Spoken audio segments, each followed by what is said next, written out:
Coba jujur, siapa di sini yang baru gajian tapi baru 3 hari dompet sudah teriak minta tolong?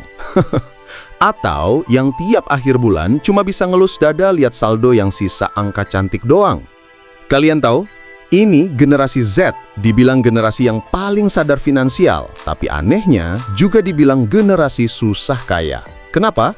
Karena biaya hidup gila-gilaan, harga rumah melambung, tapi gaji, gitu-gitu aja. Aku tahu rasanya. Aku pernah di posisi kamu, di PHK, utang peleter numpuk, dan cuma bisa gigit jari lihat teman-teman di sosmed liburan. Rasanya kayak, kok hidup cuma buat bayar tagihan ya? Tapi kabar baiknya setelah aku coba putar otak dan terapkan 5 jurus jitu ini, hidupku pelan-pelan berubah. Ini bukan tentang tips nabung biasa, tapi ini mindset dan strategi perang di tengah kondisi ekonomi yang lagi chaos. Siap? Ambil catatan, kunci pintu, karena 15 menit ke depan ini akan jadi game changer buat masa depan finansial kamu. Kita mulai dari yang paling basic tapi paling sering diabaikan. Ini kuncinya, rekening terpisah. Punya 2 rekening, satu untuk nafas harian, satu lagi untuk masa depan. Begitu gajian, 20% itu langsung auto debit ke rekening masa depan. Anggap uang itu tidak ada. Percayalah, ini yang akan menyelamatkanmu dari godaan check out tengah malam. Jurus kedua, ini yang paling berat. Frugal living. Eits, dengerin dulu. Frugal itu bukan pelit, tapi bijak. Pelit itu nggak mau keluar uang sama sekali. Bijak itu tahu kemana uang harus dialirkan. Kita tuh hidup di era FOMO yang parah. Nggak nongkrong di kafe estetik rasanya kayak ada yang kurang. Padahal, segelas kopi yang kamu beli 40.000 itu, kalau dikumpulin sebulan, bisa jadi modal awal investasimu loh. Coba tanyakan ke dirimu, apakah aku beli ini karena butuh atau karena mau validasi? Baju baru, gadget terbaru, healing dadakan. Kalau tujuannya cuma post di sosmed, lupakan. Utamakan pengalaman yang worth it, bukan barang yang cepat terdegradasi nilainya. Intinya di sini, kalau kamu nggak bisa melawan godaan konsumsi di usia 20-an, kamu akan susah melawan utang di usia 30-an. Simple. Pindah fokus dari gaya hidup mahal ke skill yang mahal. 3. Ini fondasi utama. Kalau fondasi ini nggak ada, semua usahamu buat kaya bakal runtuh. Itu namanya dana darurat. Anggaplah ini baju anti badai finansial kamu. Aku pernah kena PHK mendadak. Uang di rekening cuma sisa buat 2 minggu. Stresnya bukan main. Kamu nggak mau kan? Tiba-tiba sakit atau laptop rusak, terus kamu harus pinjam peleter buat bayar rumah sakit.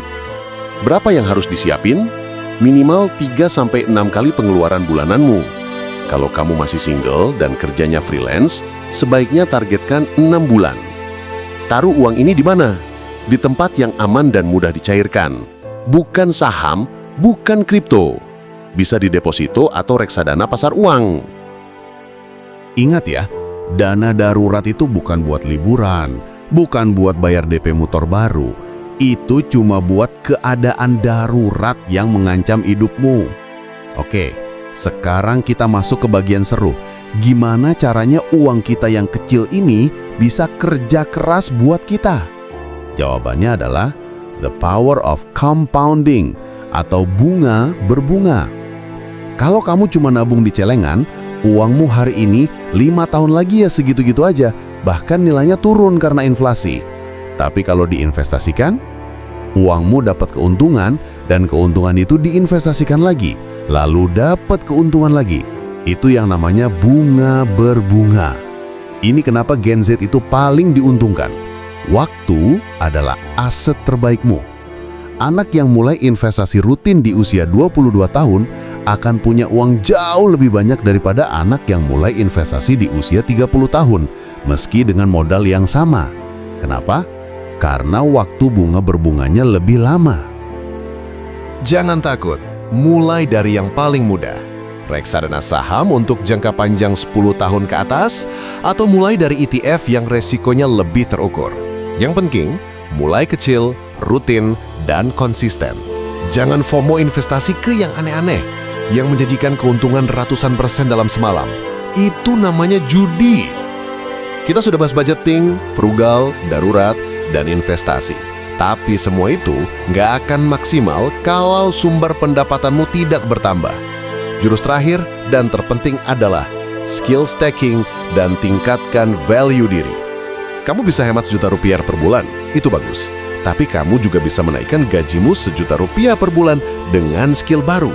Mana yang lebih cepat bikin kamu kaya? Tentu saja yang kedua. Sebagai Gen Z, kita punya akses ke semua ilmu di dunia ini. YouTube, Coursera, Udemy. Manfaatkan itu. Jangan cuma habiskan kuota buat scrolling TikTok. Fokus pada skill yang saling melengkapi. Contoh, kamu jago desain, tambah skill copywriting. Nilai jualmu langsung berlipat ganda. Aku pribadi nggak akan bisa bertahan kalau nggak punya skill sampingan di luar pekerjaan utama. Side hustle itu bukan cuma buat nambah uang, tapi buat jadi buffer saat pekerjaan utamamu goyah. Ingat, investasi terbaik yang pernah kamu lakukan adalah investasi pada dirimu sendiri. So, teman-teman, ini dia 5 jurus yang aku lakukan dan aku yakin bisa kamu terapkan. Pertama, zero-based budgeting. Kedua, frugal living. Ketiga, dana darurat, wajib punya. Keempat, compounding, biarkan uangmu bekerja. Dan kelima, skill stacking, tingkatkan gaji. Kita nggak bisa kontrol harga rumah, kita nggak bisa kontrol inflasi, tapi kita bisa kontrol pengeluaran kita dan kita bisa kontrol seberapa besar value kita di pasar. Stop menyalahkan keadaan, mulai ambil kendali hari ini. Coba sekarang juga, buka HP kamu, cek saldo terakhir, lalu buat komitmen. Aku tantang kamu. Coba di kolom komentar, tulis jurus mana yang paling sulit kamu lakukan dan satu skill baru yang akan kamu pelajari bulan ini. Biar kita saling support. Jangan lupa like, subscribe, dan share video ini ke teman Gen Z kamu yang lagi butuh tamparan finansial. Sampai ketemu di video selanjutnya. Salam Financial Freedom!